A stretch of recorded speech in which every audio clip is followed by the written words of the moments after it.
Hey guys! On this vlog, I'll give you 5 self-care ideas na pwede mong gawin kung gusto mo namang mag-me time. Minsan kasi pag single tayo, nagiging komportable na din na nakakalimutan natin yung quality time para sa sarili natin.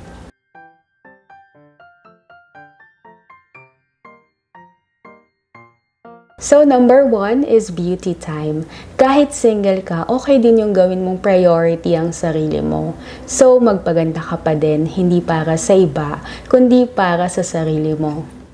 Take this time to rediscover your old interest. Tulad sa akin, halos nakalimutan ko na mahilig nga pala akong mag-nail art. Dito din kasi ako nag-start maging vlogger talaga. Ano ba yung mga dati mong hilig na matagal mo na ding hindi nagawa? Sometimes our singleness doesn't mean being lonely. Sometimes it gives us the time to rediscover our old self. Naalala ko yung mga nail art vlogs ko nung nagsisimula pa lang akong mag-vlog. Ito din yung time na nagsimula akong mahilig sa K-pop. Pwede ka ding mag-try ng mga DIY beauty routine like this face mask. Kailangan mo lang ng honey at yogurt. So basically, mag-mix ka lang ng 1:1 portion ng yogurt at ng honey.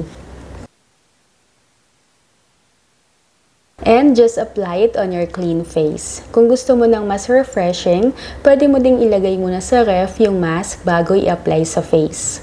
This DIY face mask will hydrate your skin, will gently exfoliate, and will brighten your skin. Leave it for about 30 minutes tapos banlawan mo na. You will notice an instant brightening effect, and the best part, natural ingredients pa yung ginamit mo. Hi, Ki! Next is clean time. I'm sure relate ka din na mas masarap sa feeling pag maaliwalas ang bahay. Sabi nila, isa sa signs of adulting ay pag nare-relax ka na, pag naglilinis ka ng bahay. Parang ang therapeutic kasi.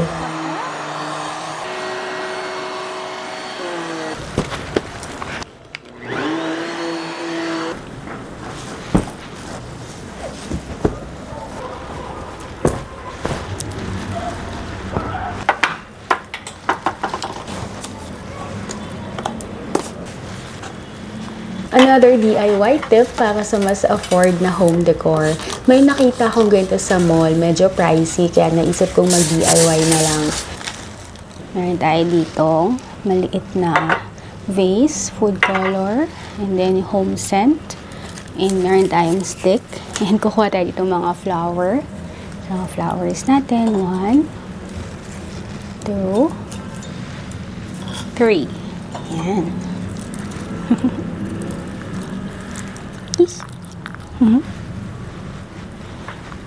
Usually, nakakabili talaga ng mga stick para sa ganito, diffuser. Pero kung gusto mo ng tipid lang, so pwede kang gumamit ng chopstick. And ito yung home scent na gagamitin ko. So, dahil clear lang to, naisip kong lagyan ng konting coloring. At konti lang, para pink lang.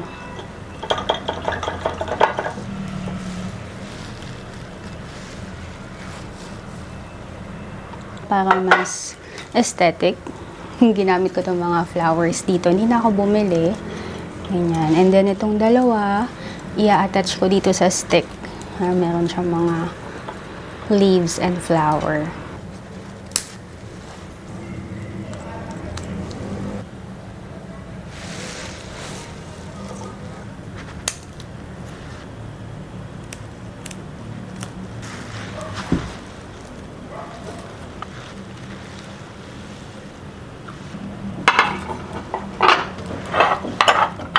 Siyempre, mas tipid ang DIY pag meron ka na din ng mga ginamit ko for this project. Bukod sa DIY home decor, pwede mo din tong gawing pang gift. And what's the best way to take care of yourself than to cook for yourself?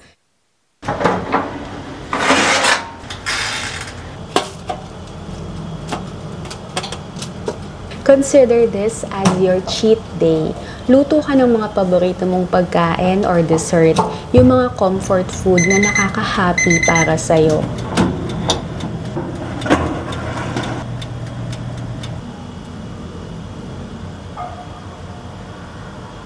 Mahilig kasi talaga ako sa mga dessert, kaya pag cooking vlogs, mapapansin mo may dessert or something sweet ako na ginagawa.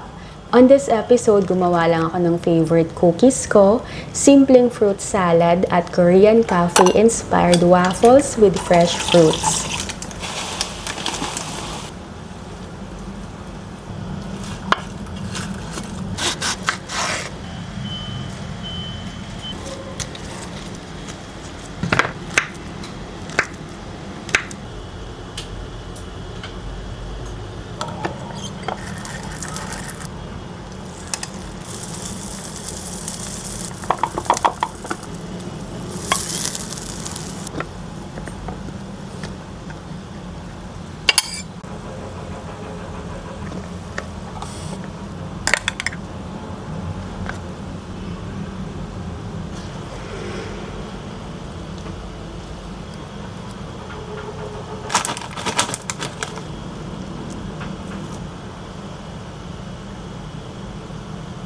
Kung di ka naman mahilig sa dessert, pwedeng ulam, pasta, or kung anong favorite food mo. Kung wala ka namang time, syempre pwede kang magpa-deliver or bumili na lang ng favorite comfort food mo. Next me time is dress up time. Alam ko guilty ka din dito, lalo na kung work from home ka. May mga araw talaga na nakakatamad mag-ayos. Pero for today, okay lang kahit wala kang lakad. Me time mo to, kaya gawin mo lang yung mga nakakapagpasaya sa'yo. Gamitin mo yung mga makeup na favorite mo or yung tinatabi mo for special occasion. This is a special occasion because it's a treat for yourself. Kahit di ka naman aalis, bihis ka ng maganda. Minsan may mga damit tayo na favorite natin na matagal na nating hindi nagamit.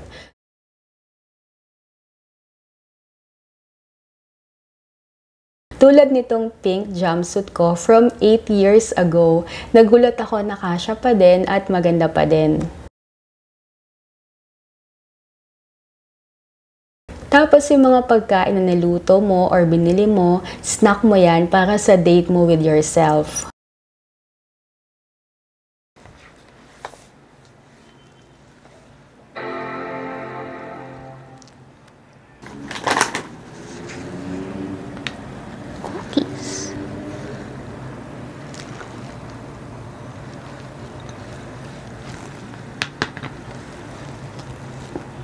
After mag-snack in bed, linisin mo na lang mabuti para hindi dapuan ng mga langgam.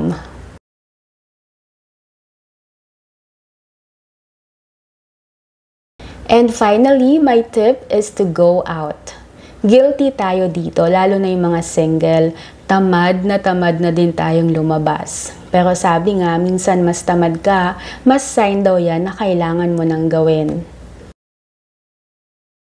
Tulad ng araw na to, kung kailan ako lumabas, doon pa umulan. Pero sabi nga nila, life is not about waiting for the rain to stop. It's about learning how to dance in the rain. Di na tayo maghihintay na dumating yung happiness kasi kaya nating maging masaya kahit single tayo. Hindi to hugot pero ang sarap talaga sa feeling pag sobrang grounded ka na yung singleness and aloneness hindi na malungkot para sa'yo. Kundi natutunan mo na it's an opportunity for you to improve and to enjoy. Single season is your yes season. Ito yung season na pwede kang mag-yes sa mga bagay na naiisip mo because this time is your time.